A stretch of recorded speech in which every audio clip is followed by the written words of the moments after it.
Over the past month, I had the opportunity to see Alter Bridge perform twice in Minneapolis and Kansas City, and my experiences at those shows were quite different. Because of that, I wanted to take some time to reflect on the shows and compare my experiences at both. So without further ado, here's my review of Alter Bridge's two performances at the Mystic Lake Showroom and the Midland Theater.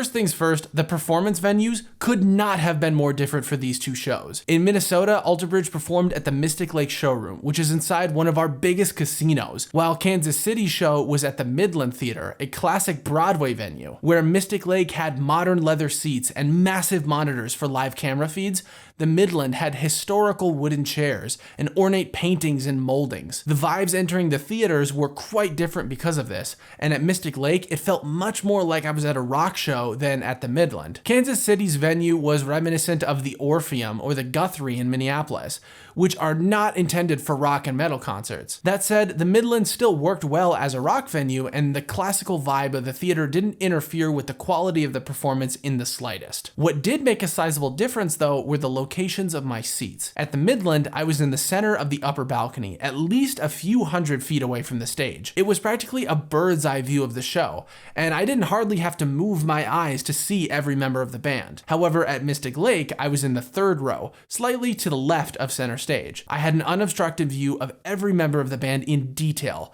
though Mark was kind of at the far side of the stage, and to view him, I would have to look away from Brian and Scott. Despite all that, the seats still made a huge difference in the type of show that I had each night. Minnesota's night was absolutely electric. I was on my feet singing along to every single song and praying to the rock gods that I'd get a nod from Mark or a finger guns from Miles, which I actually did, but we'll get into that later. The show felt intimate despite the massive room and packed house. On the flip side, the Midland was a much more subdued experience for me, since few people on the balcony wanted to stand for the show. The energy was concentrated on the floor with general admission, and it definitely struggled to make its way up often. In Kansas City, there were these two women in front of me who clearly did not know any of the bands and were probably dragged along by their dad or their boyfriend or something. They seemed like leather-clad statues, and even during Alter Bridge or Mammoth's most grooving songs, they just refused to move. It kind of bummed me out, to be honest. Like, how can you just sit there like stone when some of the best rock artists in the business are performing their hearts out for you? Anyways, that was roughly the vibe of my section of the balcony, and honestly, it did affect my level of energy. Instead of pumping my fist and singing till my throat was raw, I sat back and just tried to enjoy the music for what it was. But let me make sure something's clear.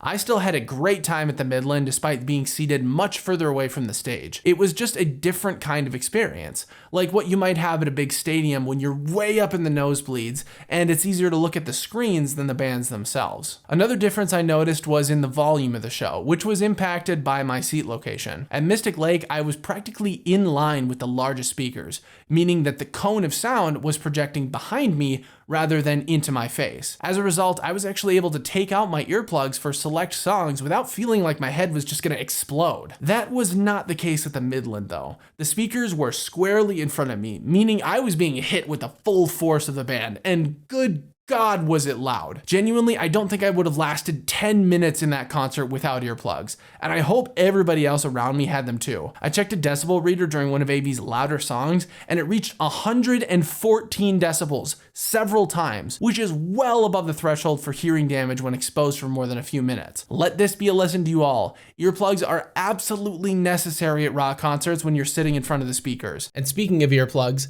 let's take a moment so I can tell you about today's sponsor, Vibes. Have you ever gone to a loud rock concert and then had that really annoying ringing in your ear happen afterwards? Well, that unfortunately is a preview of a very nasty little condition called tinnitus, and it's entirely preventable so long as you wear earplugs. I know what you might be thinking. Well, Justin, wearing earplugs means I'm gonna miss out on all the little details of the concert. I'm not gonna be able to hear anything clearly. It's gonna be like I'm doing this the entire show. Well, what if I were to tell you that there is a brand of earplugs out there that is not only affordable, reusable, customizable, and discreet, but also filters the sound waves rather than blocking them to make sure that you can hear the music clearly and also have your hearing protected. Well, that in a nutshell is Vibes. I've been using them for several years and I absolutely love them. If I had not had my set of Vibes at Alter Bridge's Kansas City show, I guarantee that I would have gone deaf or I would have had to leave the concert after about 10 minutes. That's just not the kind of experience you want to have at a show, especially when you're paying for it. And you can avoid that by wearing Vibes. And if you use coupon code CC15OFF when you order, you can get 15% off your purchase. Plus, that code actually supports this channel. So whenever you wear those earplugs, you'll know that not only are you protecting your hearing, but you're also helping this channel grow and reach more people and help spread this message to even more people who need to hear it. So use code CC15OFF when you order from discovervibes.com to get 15% off your order and support this channel. Thank you again to Vibes for sponsoring this video, and now let's get back to it. All right, that's enough about the logistics of the concert, so now let's talk about the music and the performers. One reason why I wanted to make this review is because I got to witness two different opening acts at these shows. Pistols at Dawn opened in Kansas City, whereas Red got the show started in Minnesota. I don't think I'll be listening to either group much going forward, but if I had to pick a favorite, it would definitely be Red. Their lead vocalist Michael Barnes had great stage presence, and the drummer Brian Medeiros had a lot of stick tricks up his non-existent sleeves, so that was very entertaining to watch as well. Even though I missed the first couple songs in their set, I still had a lot of fun listening to Red, and I wouldn't be opposed to seeing them live again. On the flip side, with Pistols at Dawn, each song felt pretty similar, and while I did appreciate their inclusion of melodic guitar solos, I was a little bored by their set. The songs just lacked something to really draw me in and keep me invested. Granted, that could also be due to how far away I was seated, but it's really hard to say. One thing I know for sure is that their choice for a closing song was quite poor. Rather than this high energy, upbeat track to wrap things up and get us hyped for Mammoth, their last song was dark and moody, and really lacking that sense of finality. Considering the fact that they started great with a shredding solo from their new guitarist, that lackluster ending was really a letdown. Thankfully, this did not affect the next act, but let's be honest. The first band could be an absolute train wreck, and Wolfgang Van Halen could still come out and blow the frickin' roof off the place. Mammoth was a blast at both shows. Wolfgang can shred and sing live just as well as he can on recordings, and the band sounds like they've been playing his songs for years, not months. Every part was tight and polished, which just goes to show how good each of those musicians are. Frank Sidoris, John Jordan, and Ronnie Ficarro each carried their own weight without issue, but the standout for me though had to be Garrett Whitlock. I've loved him since I discovered Tremonti almost 10 years ago, but I've never had the pleasure of watching him tear up the kit live. And even though he's not with Tremonti anymore, it was so cathartic for me to see one of my all-time favorite drummers perform. That guy just absolutely destroys his kit every single night. He hits that snare drum like it owes him money. Man, I couldn't believe how he could keep up that power with every single note. It was fascinating to watch. Also, the way that he'd swing his head back and forth was kinda hypnotizing, since his mohawk would just like flop back and forth. You know, someday I hope to have that same level of power and hair magnetism as Garrett. Back on the subject of the whole band now, I don't think I could pick a favorite across the two nights that I saw them. The shows were equally good for me. I was more disconnected at Kansas City due to the distance of my seat, but I also knew the songs better than I had previously. I'd only listened to a few of his songs leading up to the Minnesota show, but not enough to say that I was an ardent fan. That changed quickly though. I've been listening to him almost non-stop since then, and his first record has become a regular in my mega playlist. I'm particularly excited for his next record, which we should be hearing about in the very near future. Justin from the editing room here. So when I filmed this original video, we hadn't heard anything about Mammoth's new song or his new album or anything like that. But then as I was editing this video, Mammoth decided to drop their brand new single, Another Celebration at the End of the World, which I did react to recently. And the link is in the description if you want to go check that video out. Alongside the new single, Mammoth also announced the new album is coming out on August 4th. So we have that to look forward to in the coming future. All right, now let's get back to the video. I'll be checking that record out as soon as it drops, and you can definitely expect a review of it here shortly after. But in the meantime, let's get to the main event of this video, Alter Bridge. Like I said earlier, for the Minnesota show, I was very close to the stage and therefore the band, so it felt quite intimate despite it being a massive theater. Where I felt that feeling the most was during the acoustic break in the set with Watch Over You and In Loving Memory. These two songs back to back are such a tour de force, and I was completely overtaken by the music. One reason for this was actually due to the timing of the show. I was at the concert with my dad, and his dad, my grandfather, had passed away roughly a year prior. In Loving Memory just really hits different with that new context, and it was a very special moment for us to share. I wasn't expecting those songs to have that same impact in Kansas City since we knew it was coming, but man, I was welling up just the same there too. It was an emotional experience, but a good one for sure. One critique that I'd heard online leading into this tour was that Miles seemed disinterested and low energy on stage, but I noticed no such problem at either show. From my point of view, every member of the band seemed to be having a great time performing, and they sounded even better than when I saw them in 2019. Sure, Miles maybe slightly alters melodies more than he used to and isn't constantly flying across the stage, but his command over the crowd is palpable. I loved it when he was conducting the crowd in a cheering contest during the breakdown in Metalingus. I can only imagine how satisfying it must feel to lift your arms and have 1,000 people scream and cheer at your behest. For some reason though, I was always on the side that seemed to lose, but it couldn't have been my fault since I was screeching like a banshee whenever he gestured towards me. Oh well. Not a big deal. While we're on the subject of crowd work though, I did feel like Miles was a little bit more interactive in Minnesota. But again, that might be just because I could see more of his expressions and gestures toward the crowd because of how close I was. However, there were a few fun things that happened in Minnesota that made the show feel more unique and distinct than KC. Before Miles started Pawns and Kings, he chuckled a little and made a comment about the song being very challenging. I love moments like this, since it humanizes the band and makes them feel a little bit more relatable. Also, I swear that he gave me a little